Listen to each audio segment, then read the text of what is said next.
美国呀，现在知道各种舆论，试图给中国设定一个武统的时间表。所以最近还搞出了一个说中国要动手，有7大重要的观察指标。美国现在已经加强了各种布局。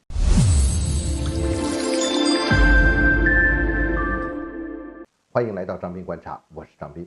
最近，美国中情局局长就再次宣称说，解放军将在2027年前做好准备来收复这个台湾地区。而这种声音其实说起来已经很长时间了，大概1-2年前吧就开始这么来说了。近期呢，你看又在反复炒作这个时间点，那给人的感觉呢，非常像是在俄乌冲突之前美国那种做法。你看，记得那段时间吗？美国人讲说这个俄罗斯什么时候要动了。换句话讲呢，美国在提前进行各种布局，他要主导台海局势的这个节奏，至少从舆论层面来反复的强调这个事情，造成一种势头和让外界普遍的认知。美国说的就是这么一回事，就给人大家这么一个感觉，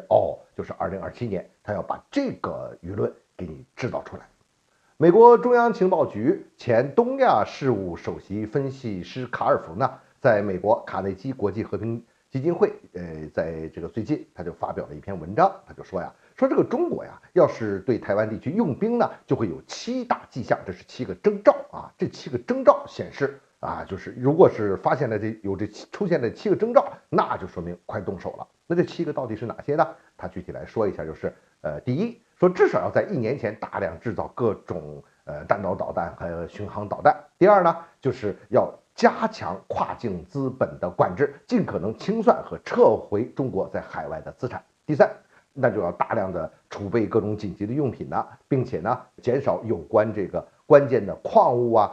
原油产品以及粮食的这个出口，降低石油和天然气的需求，优先军用产品。第四呢，就是中国的精英阶层和这个高度需求的这个工作人员将会被限制出国。第五，提前1年就会开展全面的停损作业，比如说军队里包括停止一些士官和军官的这个退伍以及停止大部分的例行训练，保养所有的主战装备。第六，就是你会发现在这个临近这个登船地区和机场呢，就要这个建立这些野战医院然后这个指挥所呢会搬到隐蔽的地点，后勤部队集结在登船口和机场附近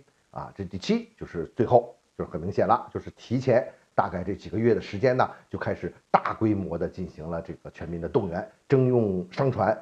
等交通工具以及其他必要的物资。要说起来这几点呢，我们要仔细想一想说卡菲尔说的这些呢，其实都是这个任何一个大规模军事行动之前必然要做的那么一个事情嘛。说起来应该都算是一种常识了，并没有什么稀奇的。问题就是就是在现在他要特意的再把这些事强调出来，把这个平常应该具备的这种基本常识的东西来强调出来，这个就有意思了。这无非呢是要增加这个舆论的效果你说是蹭热度也好，或者说是增加热度也罢吧。总之我们可以看到，美国呢是挺着急给咱们中国安排这个武统时间表的。到目前为止，我们呢是坚持和平统一，并且为此做出最大的努力，具备足够的军事能力，也是和平统一的重要保障。即便是到了万不得已，咱们要通过统一之战来完成我们统一大业的时候这个主动权也不掌握在你们手上，不是你们说的是什么就是什么时候，那是在我们手上的。你像这个外界，特别是美国这边，一会儿预测一个什么2022年呢，这2022年马上过去了，然后就说2027年呢，2035年呢，还有呢预测的2049年的这些呢其实都没必要听。但是美国现在一再强调这个2027，这就是他们的一个政治操作。与此同时呢，他们也在尽快的做各种介入台海局势的这个准备，这倒是我们要高度警惕的。